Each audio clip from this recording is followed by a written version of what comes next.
Hello everyone, welcome to Pirates Parley episode 24. My name is Steve, I'm your host, and today I have on an incredible company. They started as a Web3 startup and right now are sending caffeine all over the world. Please welcome at least part of the crew that's going to join. Seb Moriarty. Yay! Hello. There you are. What's up, Steve? Where's the rest, dude? Yeah, well, I see someone did just pop up backstage, so that's great. All right, that's cool. But no, good to see you, man. Good to see you. Obviously, always dope to hang out with a fellow mustache-style member. Looking good, by the way. And yeah, stoked to be here to chat about Raposa and what's happening. The other guys have been absolutely grinding out there in Miami. There's been so much happening. So yeah, just really shout outs to them. I'm out here in Houston doing some more organizational stuff and hopefully getting us into some stores here in the Houston, Texas area. Right. But yeah, really, really excited to be here. Let me have a look backstage. Yeah, I see Treats joining as well. So let me import him into the stream real quick. Let's see. There we are. Sock said he's joining as well. His computer's just glitching a little bit. All right. But all good. Wait, I'm doing this wrong. Hey, there he is. Oh, Treats is now Sock. Yeah, there we go. Perfect. Oh shit. Oh. Too many treats. There you go. Dude, Welcome to the stream. Two treats. There he is. Thanks for joining. Yeah, so let's start at the... Where are you calling from, Brandon? Also known as Treats. Yeah, I'm in Miami. Andrew is in the other room. Sock. All right. Yeah. Let me import. And there he is in the backstage. We're in the same house. Oh, really? Raposa house. Yeah. Got the Raposa. You guys have your own Raposa pad? Yes, sir. Oh, damn. Hey. Isn't my video working? Oh, yeah, there we go. There we go. Yeah, I'm doing everything manually because I like to play live on hard mode, apparently. Let's go. OBS is sick, though, I must say. I definitely prefer OBS too. What is the other one? I forget what the other one is that we even used that one. The duck one. It's got the duck. StreamYard. Logo. StreamYard. There we go. StreamYard is for people who don't like customization and stuff like that. Yeah, fair point. All right, there we go. Yeah, so let's do a quick round of introductions. Seb already went. Treats, also known as Brandon. Why do you give a little CV up until now? Cool, yeah. Been in the space for a while.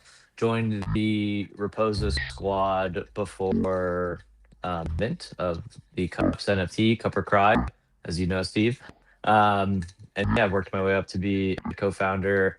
Now I'm handling BD logistics and wearing a bunch of different hats as you do in Web3. All right, awesome. What about you, Sock? I am the founder of Raposa and CEO. Started Raposa as an experiment and a dream. I've always had a passion for food and beverage and a background in accounting and finance and like a bunch of entrepreneurial endeavors over the years. And then, getting with our Gabriel, who you've met, our coffee expert, along with the rest of the team, and growing it from the ground up. It's been amazing. Experiment has turned into a good success in our eyes, even though we're just at the end of chapter 1, I think, beginning of chapter 2. So yeah, a little bit about me and where we are. So for those that don't know what, chapter 1 was like, take me from where you started, where you are today. Yeah, I'll do a quick rundown. So December or even November 2022, we started with this idea. of having an NFT project back in the times, the NFT days. We were tired of getting rugged. We were tired of teams that were inexperienced, whether they had ill intentions or not, just not knowing what to do, raising all this money, not knowing what to do with it, not really having a true plan, but realizing that it really is almost the perfect way to globally fundraise for a brand and IP, and in our case, a consumer product, a CPG brand. So we started the idea. It took us like 5-6 months to start to finalize it. We the goal our own. The audio is not that great, to be honest. Maybe Brandon, you can Audio mute your is mic? cutting out. Yeah, I think it's might be double the doubling of the I think maybe sound. Could be Sock's AirPods. Yeah, let me turn my phone on. Do not disturb. There we go. Now I can hear you. Yeah, you're back. It could be Somebody connecting to the called me on my microphone. So in like even before we minted, the plan was to build our own specialty coffee roastery, build a global coffee brand, line of nitro cold brews. We released them before we even minted at NFT NYC in 2023. Show that we mean business, show our real product, laid out the whole roadmap and game plan from day one. And minted out our Kups KUPS collection on Magic Eden, April 2023. Bottom of the bear market, SOL was $20. We were able to sell out a 10K collection.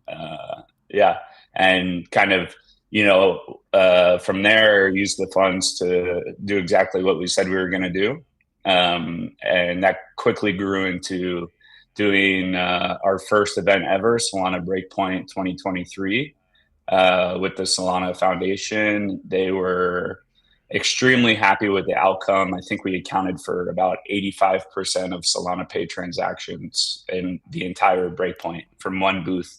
Damn. And I don't know, I think you might have been there, but anyone who was there were like 8 buildings with several different, points of sales to use Solana Pay.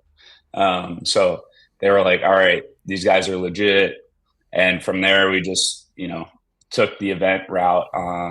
It kind of grew a life of its own. Yeah. I remember pretty well. It was in Amsterdam, and you guys were there was this building next to the main stage building where there were lounges, there were places where you can have something to eat or food and stuff. Yeah. Yeah, exactly. At one point, we played a game of Magic the Gathering right opposite of the booth, and we had some really, really good coffee. So it must have been a wild ride, because fast forward, a few months, a few years maybe, I ended up bumping into Brandon on our way to, I think it was the Hacker House in Tokyo. It could have been maybe something in Singapore, but I think it was Solana Summit in Vietnam. Yeah, you guys are everywhere. How do you become like an ecosystem staple when it comes to coffee? And why is coffee so important for the Solana ecosystem, apparently? Because attention gets paid to who brings the coffee and how it's presented. For Brandon. You want to take that, Brandon? Yeah.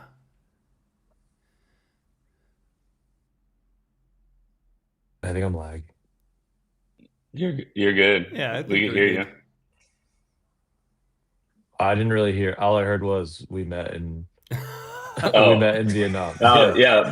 He's asking like how has it been, like how have we become like a staple of the Solana ecosystem, why it's important like for coffee, and how we've become kind of like the staple of coffee at these events. Well, I think in essence, I think Amsterdam obviously was like our first activation, and we became like a huge culture point just because like we had the printing onto the coffees. People really like connected with that, especially during NFT season, right, where like everyone was their NFT on X. And then I think just from there we've taken it as being Solana natives and people that grew up in this ecosystem, right, like from 2021. I think having that knowledge of not just being like a generic coffee brand, but people that you can resonate with, that you know from X, from Spaces, from being here. We're all like technically, I guess, OGs, right, in this space. Um, and we brought good quality coffee everywhere we went. You know, Gabe is a wizard behind the booth. And I think just being able to have amazing conversations, to be like a point at every conference where like the network effect of being in the Raposa line is crazy. Like the deal flow that happens in front of the coffee booth is nuts, right? Like, and everybody comes through, from Lily, the president, from all the MCs that want to get on stage. They need caffeine, right? Like to get hype. I know that's like, we met on the way to Vietnam, but there were other occurrences, right, with Steve, where you were MCing on stage and you're like, dude, please get me the strongest cup of coffee you have. Like I need this before I get on. So I think just becoming like a necessity, right? Like everyone needs their form of caffeine, whether it be matcha, coffee, and if you're not a caffeine drinker, we have teas and other things, right? So I think like just having something unique and that is like fundamental to networking and all of these things. Yeah, and then just us being ingrained in the ecosystem, like having like a familiar face and someone we can chat to. Like I think we've become family with, obviously, like all of the Solana eco at this point. So I think people look forward to seeing the Raposa booth and coming over and hanging out just by the booth at this point. Yeah, you guys are always the first guys I seek out whenever I'm, at any Solana event, and my order is always the same. Make me regret wearing these white pants. Yeah. We know this Steve special by now. Yeah. 100%. We at one point, I think when we first met, after you told us that, we literally were writing on your cup specifically for the drink order Steve special. Yeah. On there. We don't do that for anyone, to be honest. Yeah, it's like 3 or 4 espresso shots with a little cappuccino foam on top, and then if you drink 4 or 5 of those throughout the day, and then switch to cold brews. That's the way I like to do it. Yeah.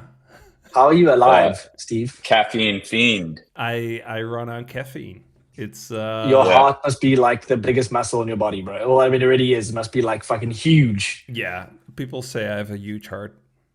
Especially. That's crazy.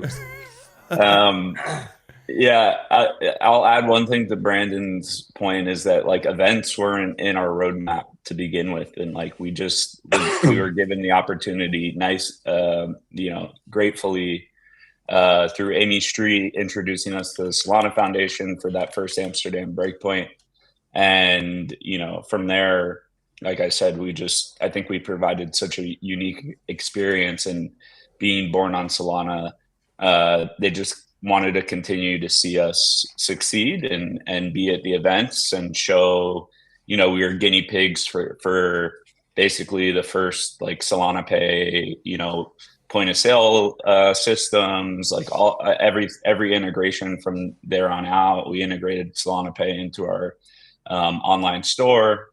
We're like the first people to do that, and it like slowly, actually pretty quickly became like one of our main revenue streams over time, and even surpassing the Solana ecosystem, doing like 10 plus events for Kraken, doing stuff with Coinbase, doing stuff for Proof of Talk in Paris, which we did for a 3rd year in a row this year, and expand, like becoming kind of like the crypto coffee, which really wasn't our goal to begin with, right? We wanted to start Raposa and be a mainstream, like competitive product, in the world, in the US, now I think chapter 2 is that.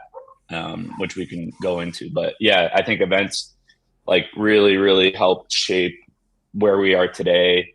Like really great, like from a business standpoint, trial and error and like instant feedback on like what like, you know, people's favorite cans are, like what, you know, what people's favorite flavors are, what people order the most of, learning from that, iterating, and, you know, it's kind of priceless. And then the brand exposure along with being able to earn revenue from it has been great. So are you guys like, do you guys perceive yourself as the crypto coffee brand? Has it helped your business, or is it something that you think, you know, holds back or puts like a you know, a negative on the branding? What's your take on that? I don't think it's a well, and we intentionally, like during the first year, I'd say, or when we were building the project, we're like, okay, we need to have clear delineation between like the NFT brand and like the coffee brand, because, you know, it was during the days when, you know, you said NFT and people were like, you know, like spit on it, right? And like, and, you know, or crypto. So like, as we like launched our site, you know, we didn't have much about, you know, how we started or how we began or origin story. It was just like, look at this, our premium product, try it out, buy it, you know? And, I think using, you know, we spent basically zero on marketing for the first 3 years. So I think becoming the crypto coffee brand within the ecosystem helped us to get to where we are today. We're going to continue to do that. We've started now, I think in the last year, to tell that story more as it's become like more acceptable, because it's a really unique origin story, even for, you know, the Miami Heat, the Miami Marlins, like how we started, how we've been able to generate this community around us that, you know, coffee brands of today and the Web 2 world, the normie world, would pay like millions and millions of dollars in marketing and community to get to that point. So we definitely, it's given us an unfair advantage from that perspective of 100%. But the goal was never to be like the crypto coffee in the beginning. It was always to be like, you know, but how is the advantage unfair? Because your competitors, like, they are probably huge companies as well. Why For is sure. having such a tight community an unfair advantage? I think because like at our stage, right? Let's say another coffee startup began around the time that we launched. They launched in a normal way. They bootstrapped funds. Maybe they raised some money from friends and family, started a coffee roastery. To be where we are 3 years later versus where they would be 3 years later Right. is kind of what I mean by an unfair advantage of like, you know, we've been able to secure these partnerships that a 3-year-old coffee company would never be able to get. You know, working with these major brands that a 3-year-old coffee company would probably never be able to attain. So that's what I mean. And then when it comes to like, you know, the big competitors, right? Like we have a completely different product that's healthy, tasty, premium, high quality. It's like a completely different economics of what they were doing. So you think of like the Starbucks and the La Colombe and these other like major coffee brands started with brick and mortar stores. And then they went into like the ready to drink category with canned coffee and whatever. They didn't care. All they cared about was economics. They put whatever coffee beans in their cans, crappy coffee, you know, masked with cream or milk and a bunch of sugar and artificial flavors and preservatives and whatnot. And so we knew from day one that we had a product that would be competitive as we scale and able to increase our margins, lower our cost or our, you know, MSRP per can, like getting into these stores. we have like the longest shelf life in the industry for like almost all of our flavors. Yeah. So ambient shelf life. So it's like, you know, a really easy way from that perspective to get into these, get in with distributors and get into retail stores, because there's a lot lower risk of spoilage or, you know, not selling through like what they bought from us. And yeah, so I think it's a twofold, right? Like we're going to continue to work within the crypto ecosystem, conferences, events. We're going to continue to provide value to our day one, you know, NFT holders as we expand like our rewards program. We have a really amazing plan for a new rewards app that's targeted towards normal people, built on chain.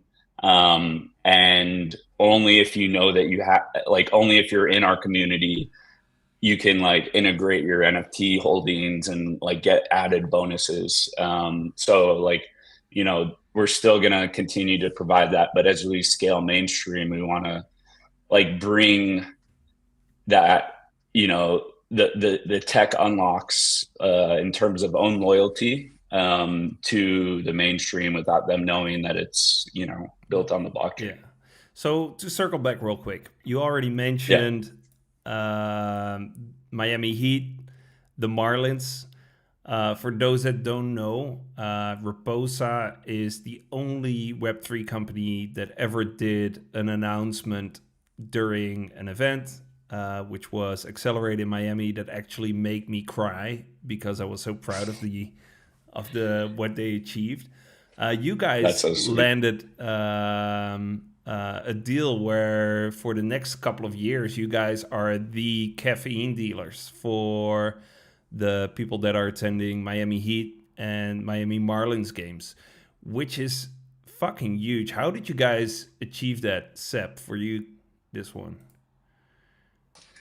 Yeah, I mean, it really is all up to Sok and his connections there.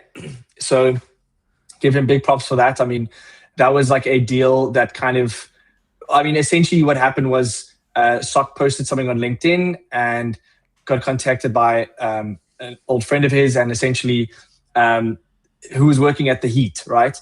So he worked an amazing deal out at the Heat, and just so happens that this friend and this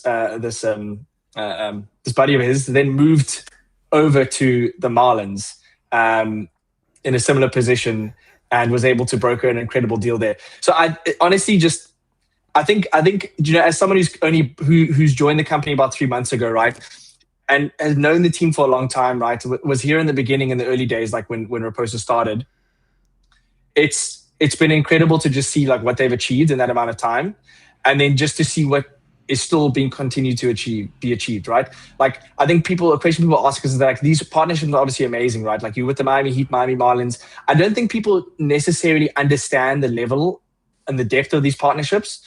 You know, now that we've got, you know, the coffee and matcha bar in the Marlins Stadium, I think people are realizing like, oh wow, there's like physical placement, there's all these other kind of things, and the booth that the guys have worked on.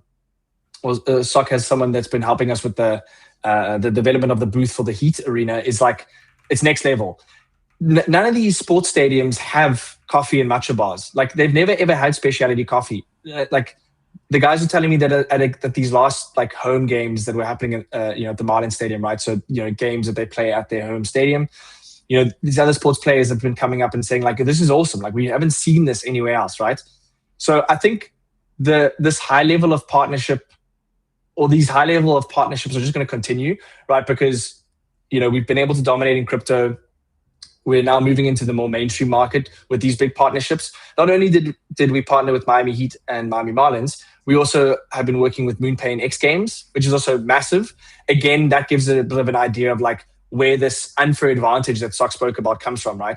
Like, what 3-year-old coffee company would get into X Games? No one. Yeah, literally no one, unless it was some big company. Ridiculous.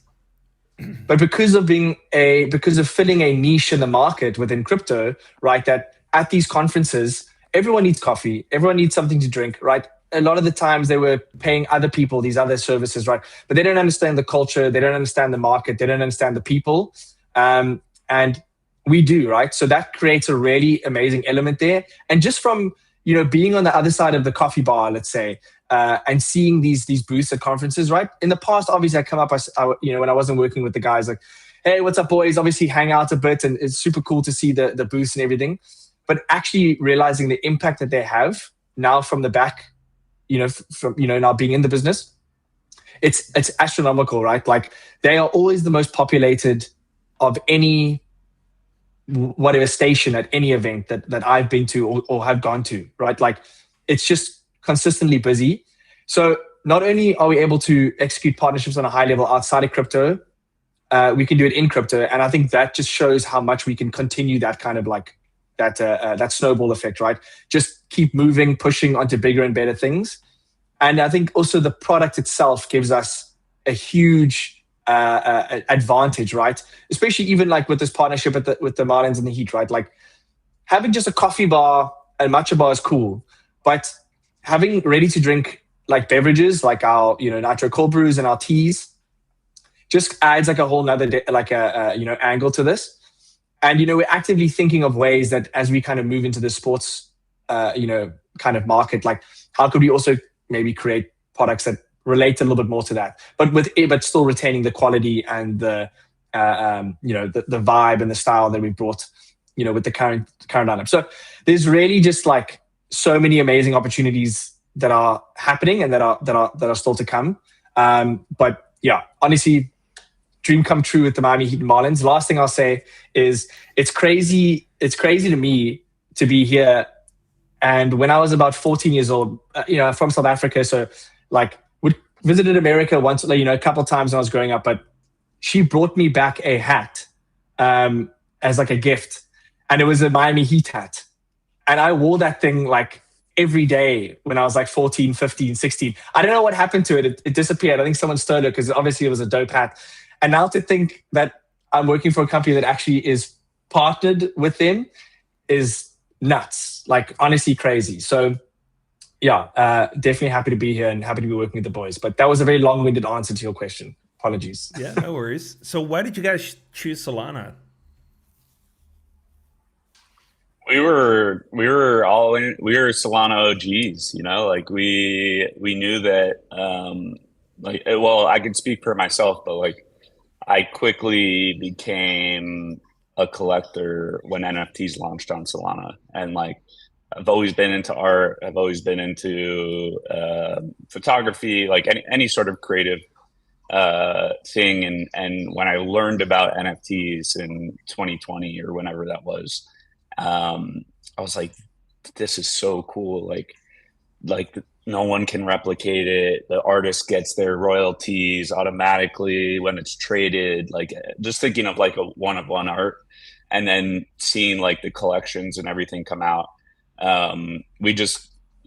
We were all, just kind of collectors and traders more, I know for me, like, I was like, I'm buying things and I'm never selling them.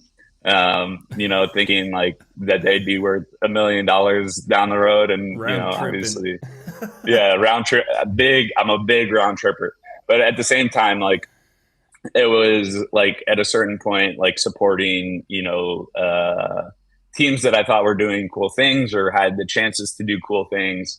And then as we got more into the ecosystem, realizing like the strength and the power of Solana as a blockchain compared to others, I think was like kind of where we were like, all right, not only is this our home for NFTs, like this is the chain that we're gonna like build our loyalty on,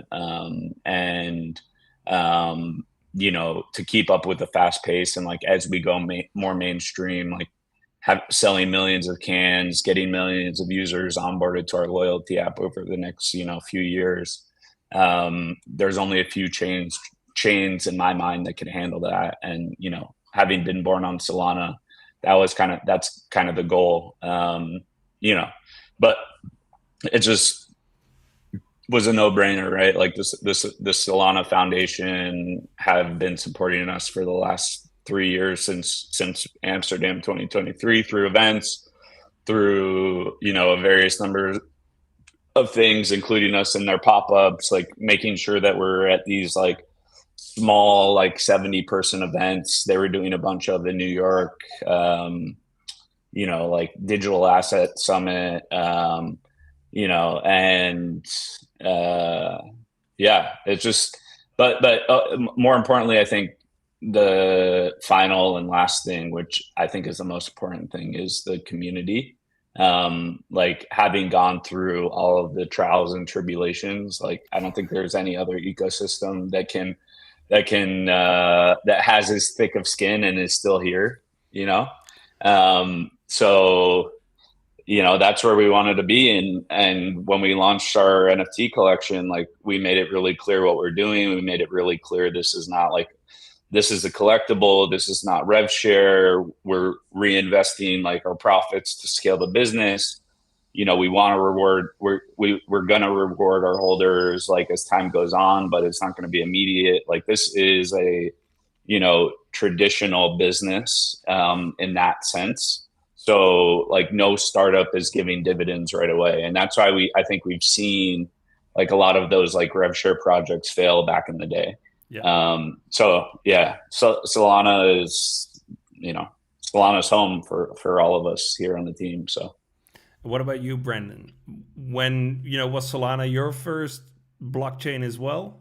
Or Yeah, Solana was my first blockchain as well. I got onboarded by two of my normie friends. They told me to buy these like little mushroom NFTs back in 21, or even like I think late 20. And then I just kind of fell in love. Initially, I think like obviously people were just getting in for the money and like the possible, oh my God, I can make this crazy return. But I started off as like a space host and just being on X, like that was kind of like my personal origin story back in the day. And I just fell in love with the Solana ecosystem and the vibes. I think like that was like Sock keyed in on at the end there, like community. You know, and I still carry those relationships with me 5 years later, you know, with like people like Gatto, Clouds, that we kind of came up together. Obviously, like Seb was one of like the first people that took a chance on me when Sol was $8 back in the day, and to host like spaces and run Twitter. So yeah, I think for me, like Solana's always been home. I used to host spaces just for the love of the game. I was on here Monday through Sunday, every day, at least like 2 hours. Guys like Shrimp and Gatto just hosting spaces just for the community. And then it obviously my role in the ecosystem, I think, has evolved.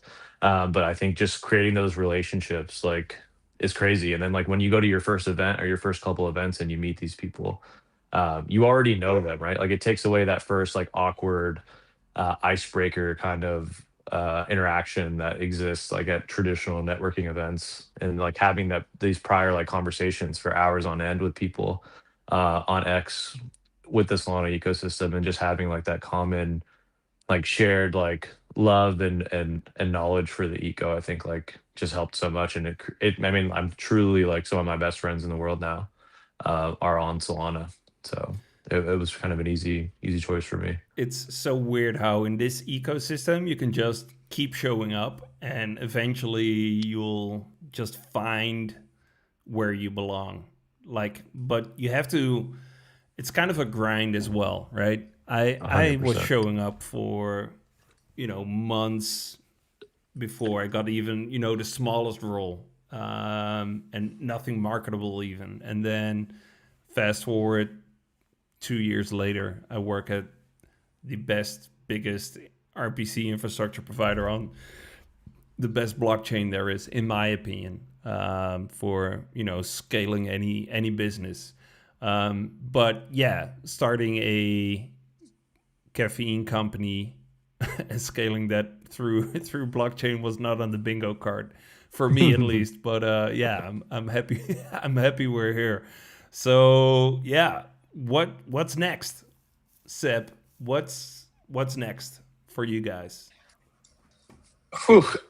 I mean, honestly, I'll also let the other boys chime in, but I think, you know, dominating the market in Miami, for one, In the short term, would be getting we recently just got a coffee station set up and the guys can talk more about it at the Super Team offices in Wynwood in Miami, which is awesome, which means now we have a physical presence outside of the stadium and also in a location that is kind of adjacent to, our origins, right?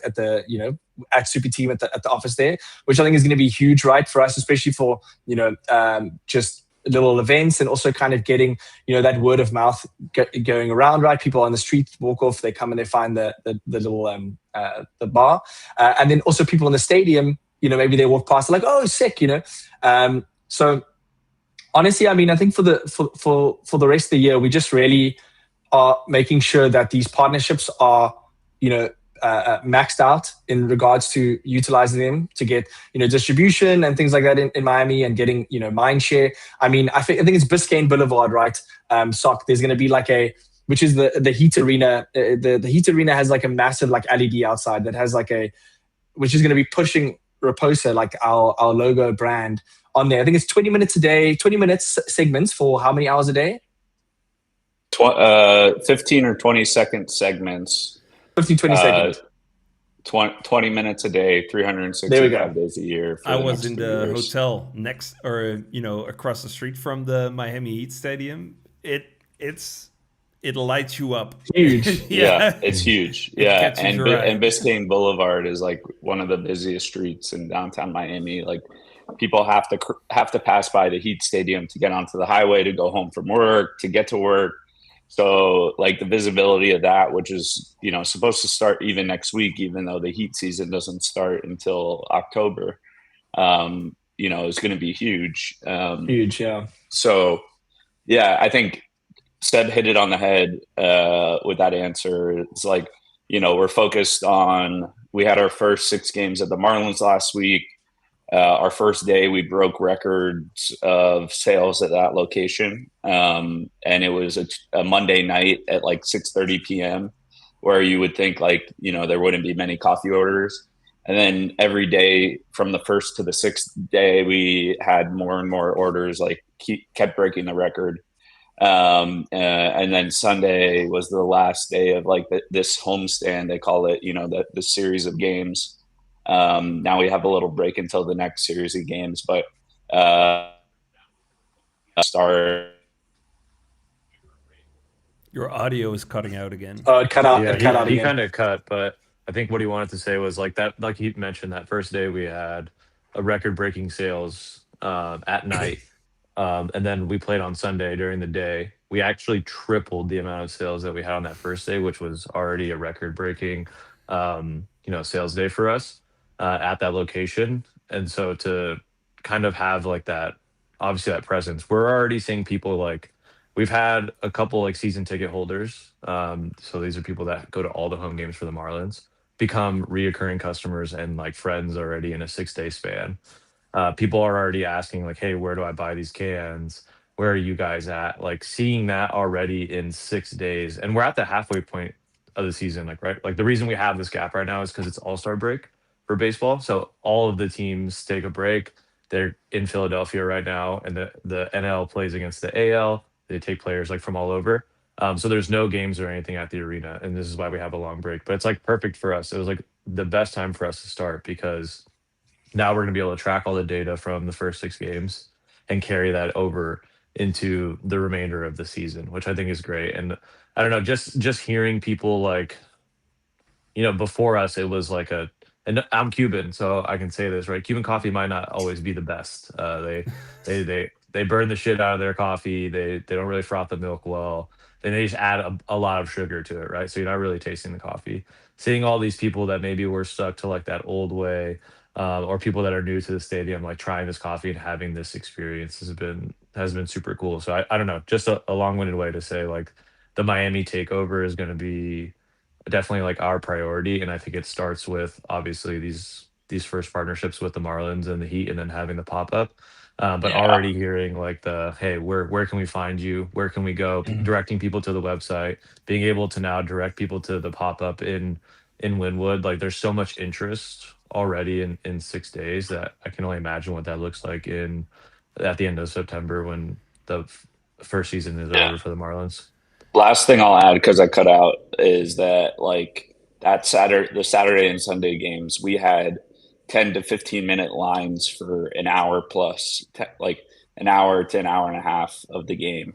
And people were waiting in line. And like, our menu pricing is more expensive than like a normal coffee shop because we're in the stadium and we need to, cover more margin. And there's a whole bunch of different factors. But I think it gave me like, and I could probably speak for the rest of the team, but like serious validation, because at conferences, we've seen long lines at our booths, right? Like, but it's free coffee. But to see like these long lines, people like ready to pay, $10 for a latte, or, our signature nitro cookie dough latte that we're doing there, waiting that long to then pay, for our beverages is like additional validation that like I don't think we've ever had before. So yeah, but it's also like I've had some of your product, just a few. Oh yeah, but only a few. it is a premium product, right? When I get handed, the cup with the goods, I cherish it. Like I notice it. So I can't imagine that people really, take the time. And the time is also an investment, right? Ooh. Yeah. Andrew. I'll also add, even like, because like Sok says, a lot of it has been, vendor jobs, right, at these conferences and things like that, where they're paying for us to run the coffee booth. They're also paying for the, cans.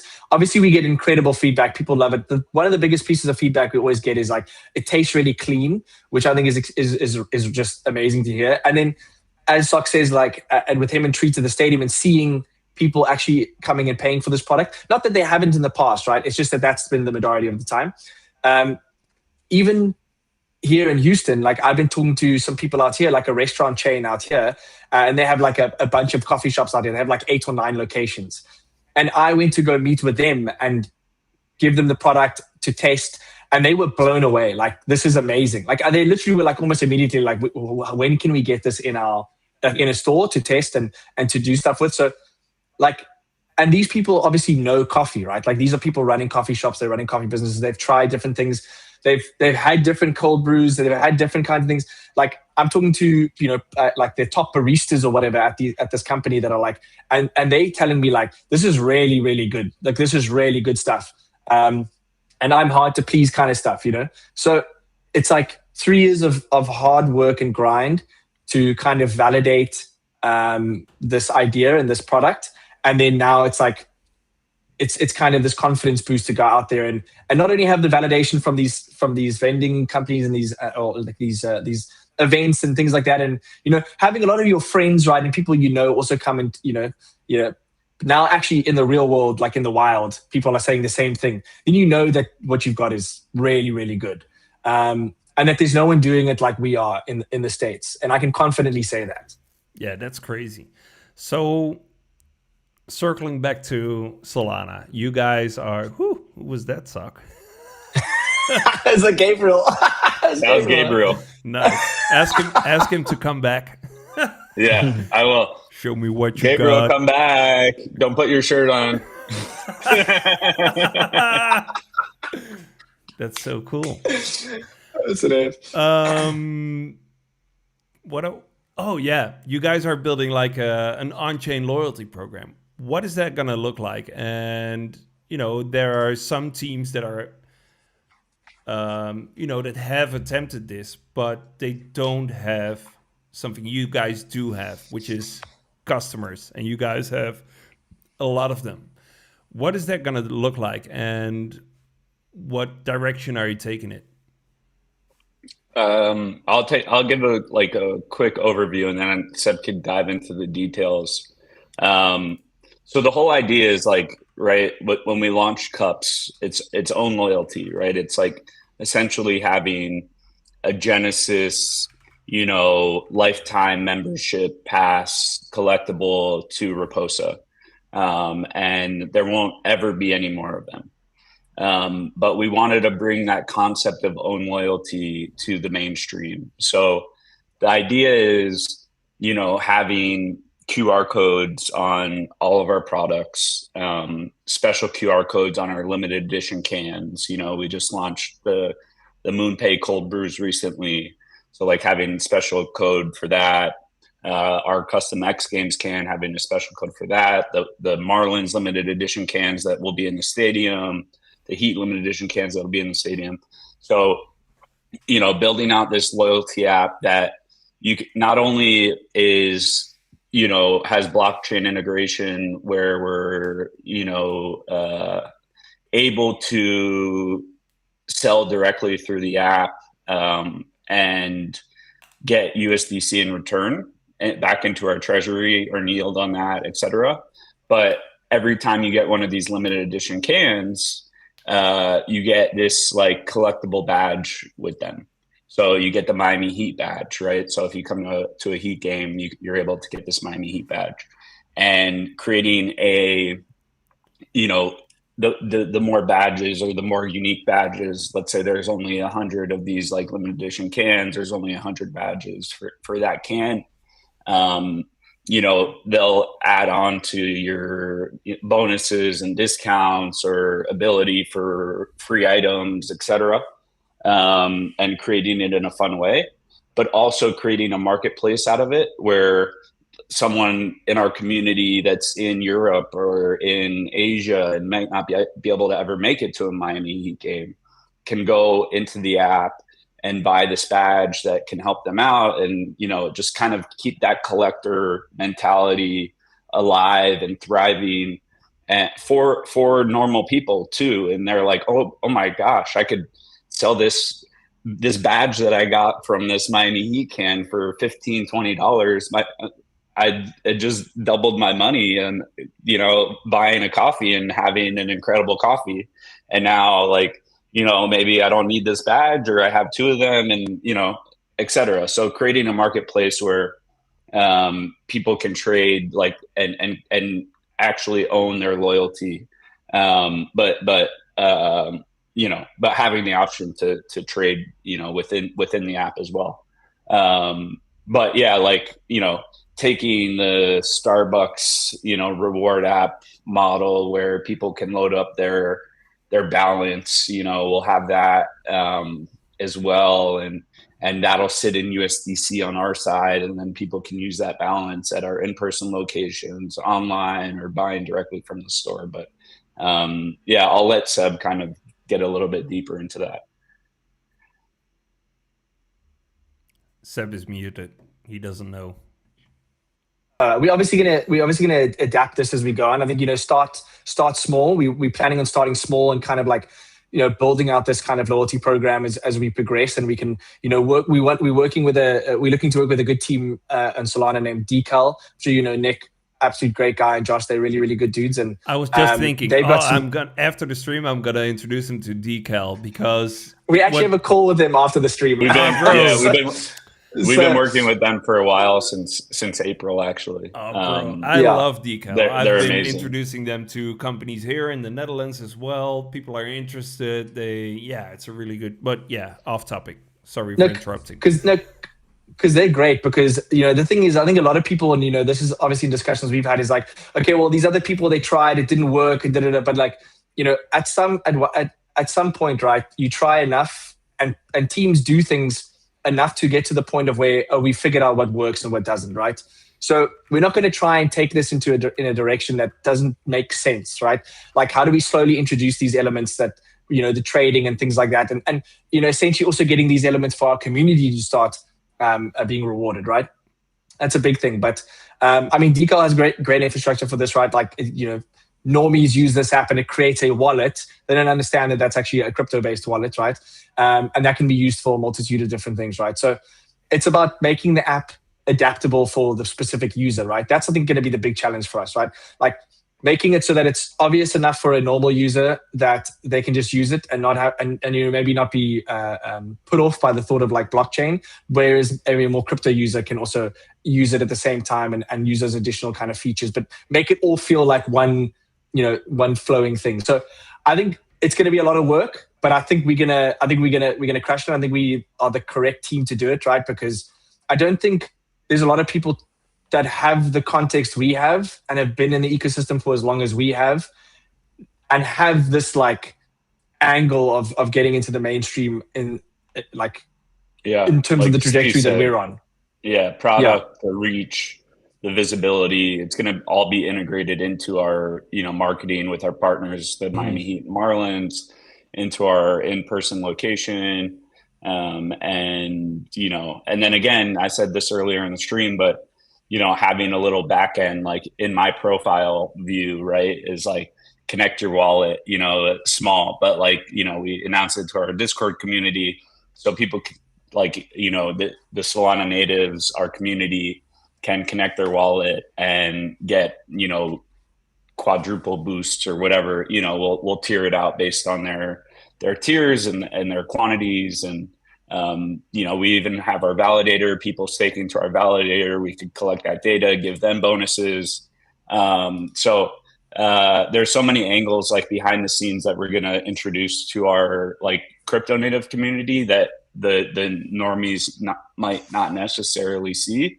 And then another idea that we'll probably introduce along the lines is like, hey, you can buy a lifetime,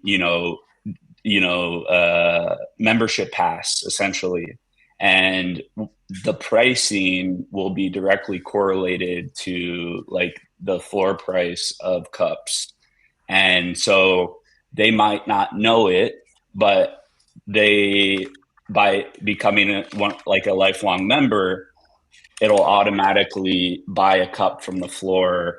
And we want to I think, and I can't speak for the whole team, but like every person that signs up, like we want to burn that cup, reduce the supply and like kind of, create this. Are you talking about burning cups? Come on, dude. I know. That's blasphemous.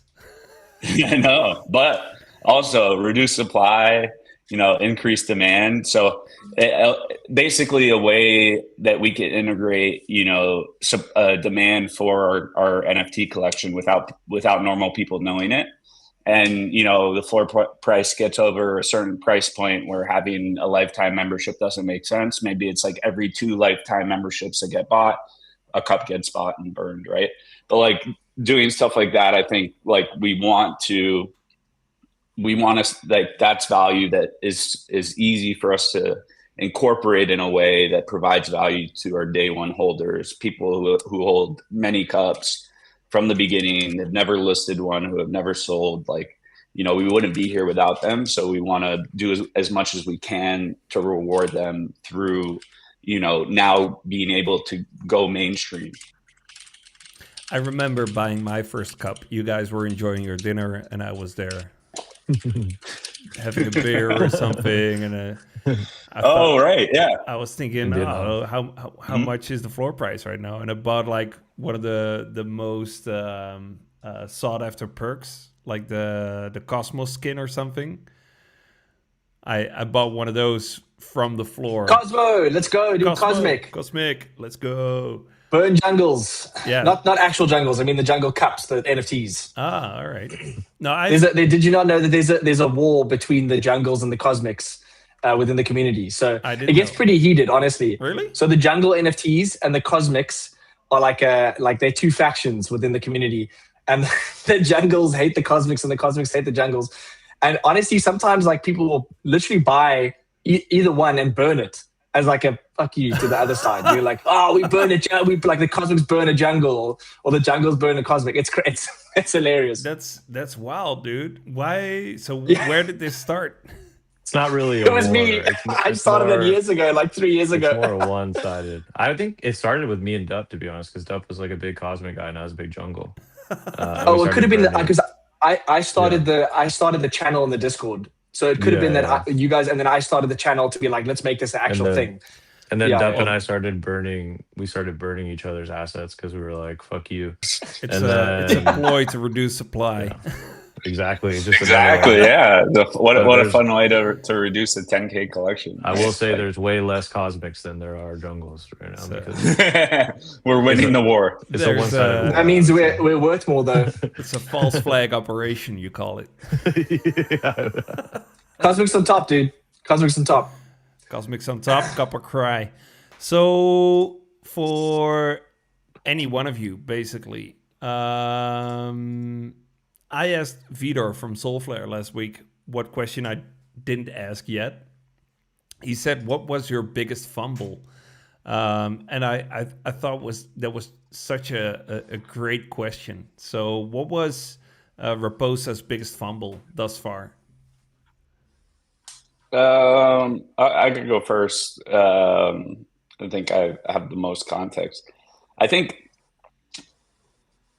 dreaming. I actually answered this in an interview a couple of weeks ago.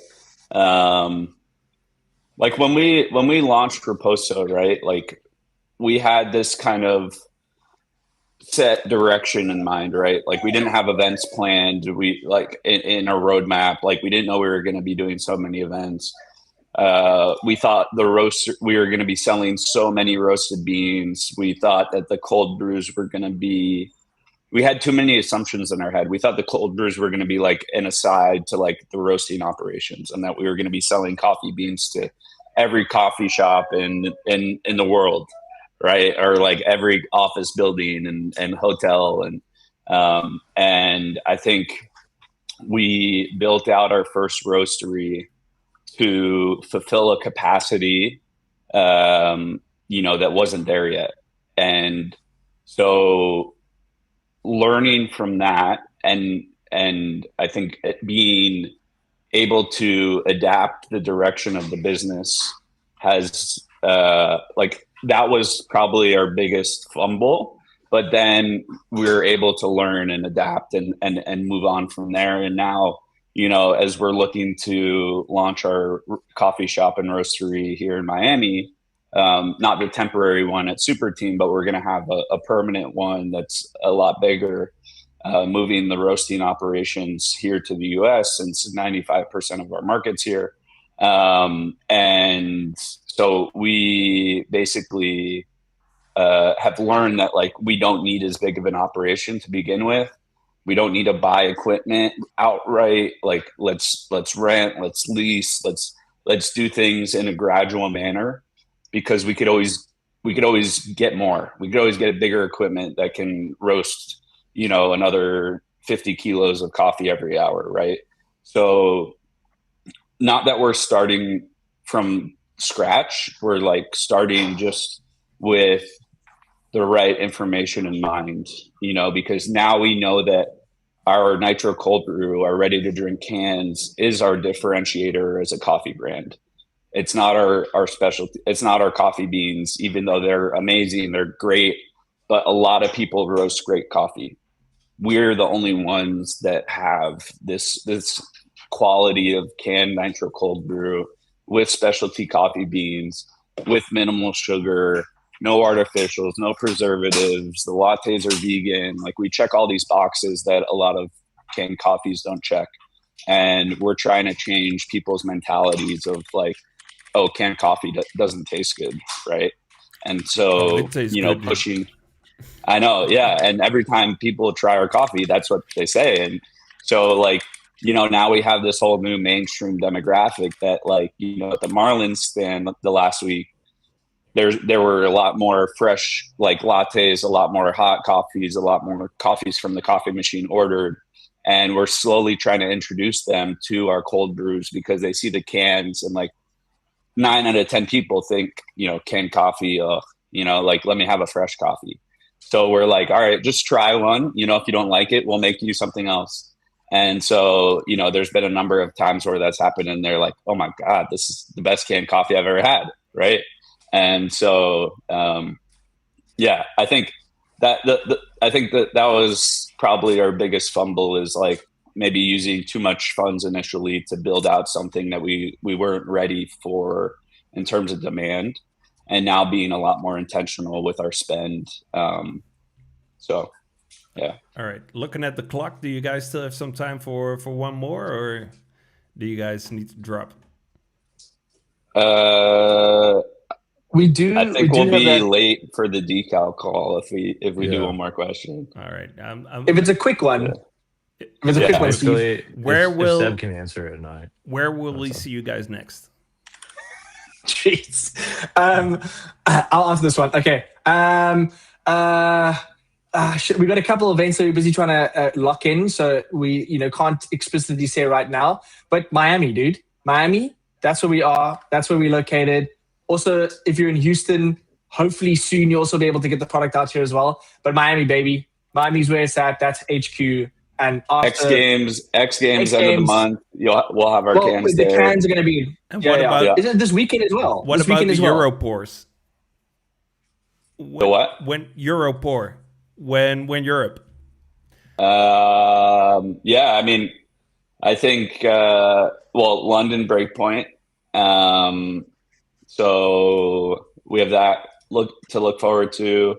There's something else happening in London with Solana that's disclosed or undisclosed that we can't talk about yet, but it'll be before Breakpoint that we're trying to figure out. And then, a couple other things between now and then. So I'm sure we'll be seeing you soon. Yeah, hopefully. Otherwise, I'll come down to Miami once I get rich. Yeah, come to Miami. Yeah, we'll host you at a game. Ooh la la, I'm down for that. Yeah. All right, thanks for being on. I really love talking to you guys. I love your product. Thank you for tuning in or listening in if you're listening through Spotify. Next week, I'll have the Flash team, Flash Trade on. And I think that's it for now. Thanks so much for being on. And good luck with the decal team. I'm sure you guys will have a good time there as well. 100%. Thanks, Steve. Thanks, Steve. All We Thanks, love you. Steve. Thanks, everyone. Much love, You brother. guys too. Say hi to Gabriel.